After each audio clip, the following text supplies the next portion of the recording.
I hope it's a golden day for all you golden unks out there. Today we have the trailer for Monster Hunter Wilds, which was released yesterday during the Game Awards. We're going to take a quick look at it, a step-by-step breakdown, see, what we can gain from it. It wasn't a very long trailer. It was only a minute and a half, so we don't have a whole ton to go on. But I was really excited to see this. Stay to the end of the video. I do have my actual live reactions to watching it, which since last night I've taken some time to kind of look back. We're going to kind of look at some of the different things here. Starting off with kind of this, I guess, like an establishing nature shot.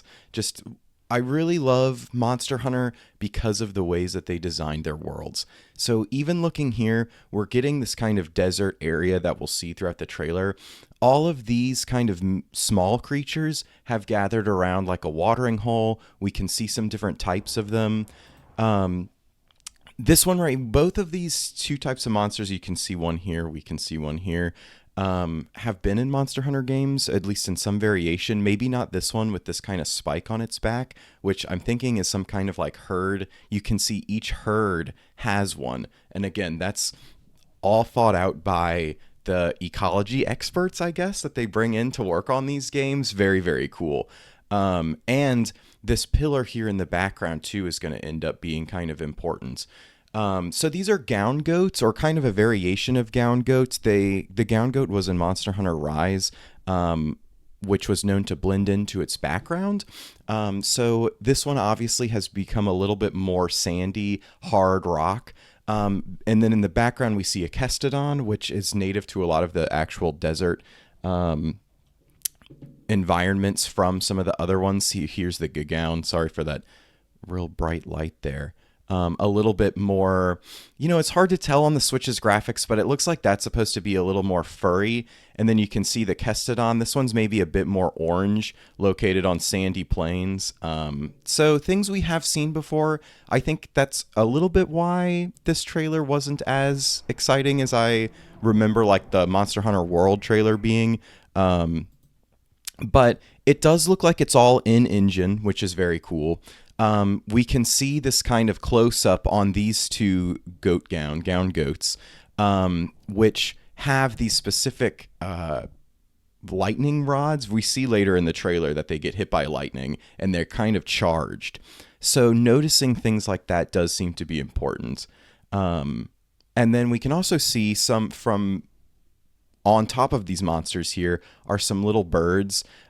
We've seen some things like that before with like the bristly crakes from the other games, which is a kind of ecology that's even smaller than small animals, which we used to be able to catch and put into your house as like little pets. I think I'm really hoping with this game that they really go heavy in more towards some of that building up of the village. I think people have been really missing that in Rise compared to World. I think it gave a lot more replayability to World, especially in the base game, even compared to Iceborne. I guess I don't know how many people really went around and collected the ecology and took pictures and all kinds of things, but I just remember really enjoying that from the other game. And honestly, because this game focuses so much on, or this trailer focused so much on these kind of smaller creatures, I don't know, maybe that will be something that we end up seeing more of in Wilds, kind of taming the wilds.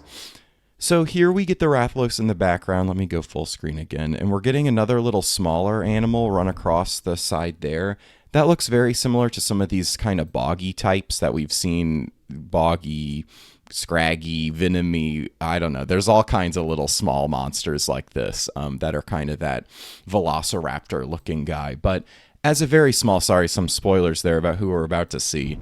Very small monsters that you can normally catch. So then we kind of hear the music swelling as it's kind of introducing this weather, which I think is going to be one of their big inclusions for this game. It seems like the moving weather will kind of create different encounters. Then we see the hunter for the first time riding another monster, which to me reminded me a little bit of the big birds, the guarga from the other games, but it looks a little more reptilian. He has got what looks like a light bow gun on the side on the left here, as well as a great sword. So I actually went back to the Monster Hunter World. We might watch that at the end. The Monster Hunter World reveal also featured a hunter with the great sword. And then behind him, we see a couple monsters appear, which are very similar to the Goss Harag from Monster Hunter Rise.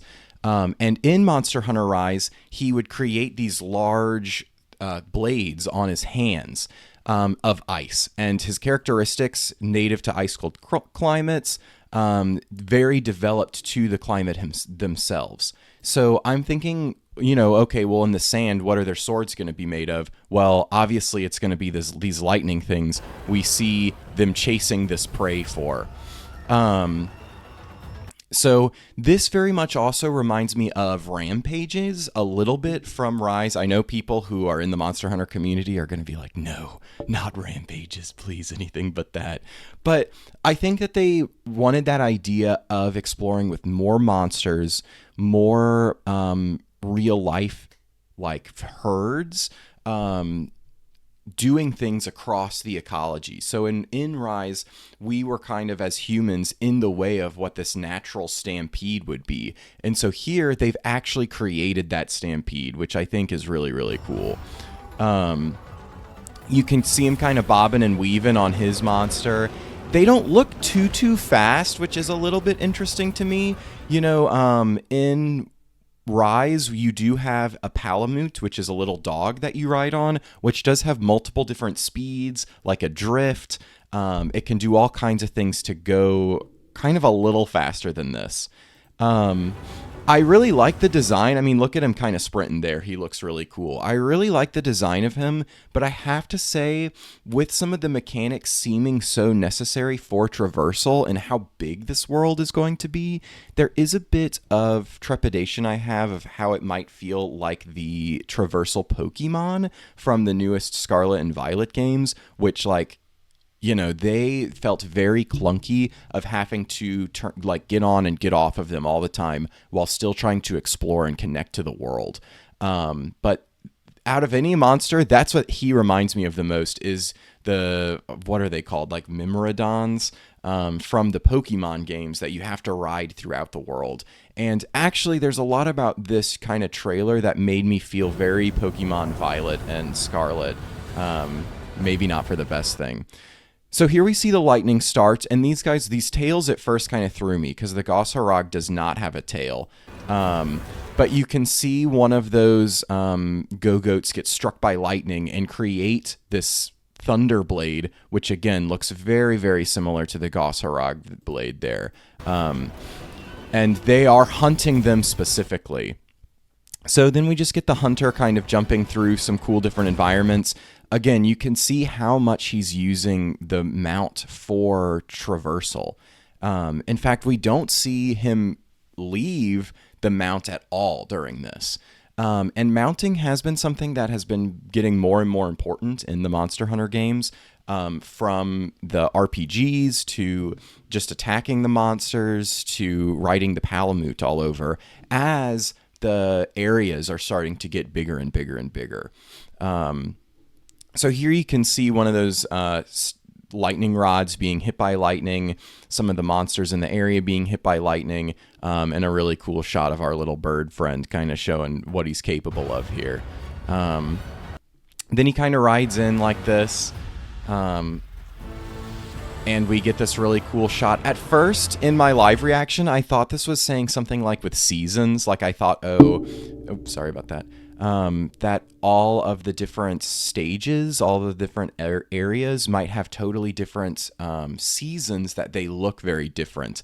But I really think that that's more of just like a sandstorm and then the sandstorm blowing away into a different environment. Then we get the Capcom Presents. We get this really cool shot, again, the watering hole, some of the monsters walking around here. Wilds. And we do know that this is 6 just because of the monster heads that they put on the icon itself. World was 5 and it had 5 monster heads, 1, 2, 3, 4, 5. But Rise did not. So I think that's how we kind of know we're going into that next generation. So that's about the end of the trailer. I, again, do wish we saw more. Rathalos flies in, so you know it's a Monster Hunter game. You know, he's got to make an appearance in the trailer. And then we heard we're not going to hear anything about it for another 6 months, which I think Capcom is definitely doing in order to make space for their other big game coming out, Dragon's Dogma 2, which has a lot of similarities with Monster Hunter in its kind of monster huntingness.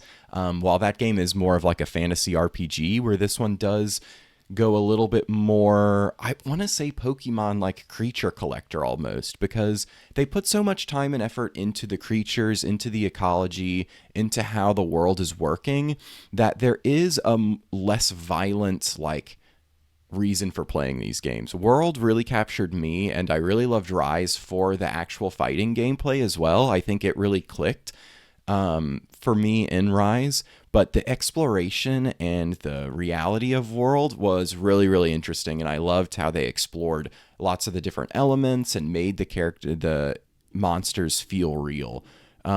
So that was the other thing, is that trailer really made me feel nostalgic for the Monster Hunter World trailer, which I just remember as being one of the coolest reveals. I wasn't really into Monster Hunter, but this one just looked so interesting at the time that I had to play it when it came out. And, you know, it had a ton of stuff that never really made it super far, wasn't super important in the game. We're seeing a ton of things that they obviously were new. So we're getting way more new stuff, you know, these connected areas, which people thought, oh, maybe swimming or whatever else it was. But the real open worldness of it was really kind of showed off from the beginning trailer. We got these little things falling down, the glow bugs, which was a huge important part of the gameplay.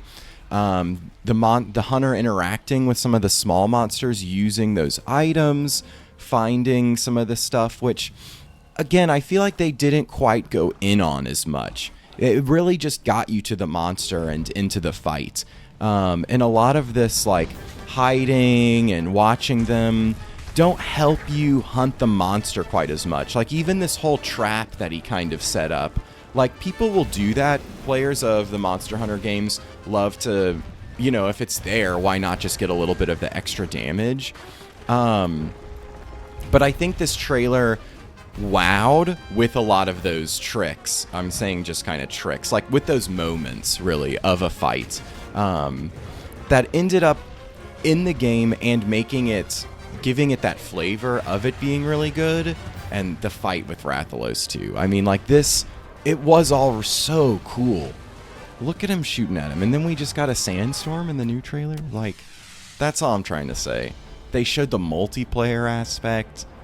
Like, we're going to have a lot to talk about when it comes to what Wild is going to bring in terms of home village, in terms of, like, this could be, people are already saying that this could be a whole connected area, you know, with like some forests over here, some mountain, a more desert area with us in kind of the grassy zone. I think that I could see that, like, this being kind of a center feature, just like how in the Pokemon games, the Academy is the center feature. I am not sure if I want that more than just having actual stages that are a little bit more planned out. Having a real connected world like that would be really fun, though. But overall, I do think the trailer was really fun to see. I think I was really excited for some Monster Hunter news. But I don't think they really showed anything that truly blew me away. Like, obviously the weather was cool, but we didn't see any new monsters besides the variant of Goss Harag. And we really just saw them kind of chase down some go-goats, which, you know, what do you guys think? Leave a comment below. I mean, are you excited for the new Monster Hunter? Are you ready to have a bird best friend through everything?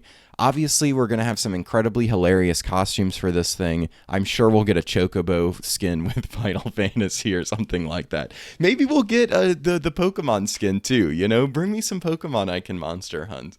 I don't know if they'd ever do that, but Well, anyways, like I said, leave a comment below and like, comment, and subscribe.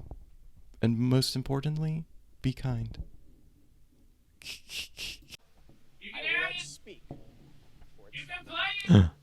What is this? Is this a mobile game? Wait. Monster Hunter? Maybe. This is spooky. This is weird for Monster Hunter. Is this a new world? He's got the ride. Oh, this is a Monster Hunter, baby. This looks like Monster Hunter. That's Monster Hunter as fuck. He's running around. Dude, look at this herd. He's herding. There's a storm coming. Dude, this is World 2. This is literally World 2. Oh my goodness. Okay, well, I'm glad I stayed up for it. Whoa. Look at these stages, dude. It's a massive stage he's in right here. And they have seasons? Oh my goodness. Oh, yeah, baby. Monster Hunter Wilds. Okay, I'm in. I'm so in. First video game. Get me going. Rathalos, bring it in. Wow. Is that all I'm gonna get? Come on. No, nothing like that. Jeez, I wanted a little more. I wanted it sooner. I wanted him fighting like the Anjanath. Oh, they're gonna pull out the T-Rex in the first trailer. They did for World. That's something to prove.